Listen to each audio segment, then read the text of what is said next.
Tea అంటే time to act or time is brain is the golden time అన్నమాట. ఈ లక్షణాలు ఏవైతే చూసినప్పుడు మనము హాస్పిటల్కి 3 లేదా 4.5 గంటల్లో సిటీ స్కాన్ లేదా ఎంఆర్ఐ ఉన్న హాస్పిటల్కి వెళ్తే మనము ఆ బ్లడ్ క్లాట్ అన్నది కరిగించే ఒక ఇంజెక్షన్ ఇవ్వచ్చు అండి.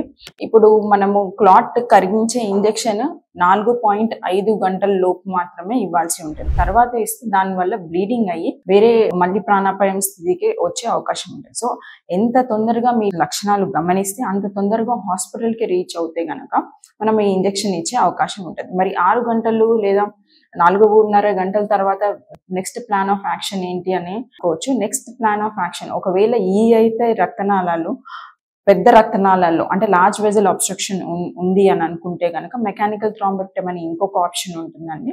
అది కూడా మనకి స్ట్రోక్ ట్రీట్మెంట్. అసలు తర్వాత మనం యాంటీ ప్లేట్లెట్స్ లేదా యాంటీ థ్రాంబోటిక్ థెరపీ అని ఉంటుంది. ఇది కూడా మనము ప్రిస్క్రైబ్ చేస్తాము. ఇదేంటంటే సెకండరీ ప్రివెన్షన్ ఆఫ్ స్ట్రోక్ అంటాము.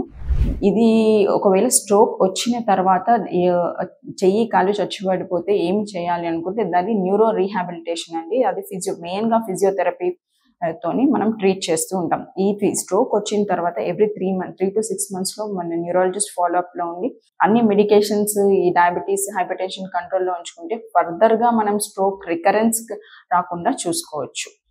Thank you.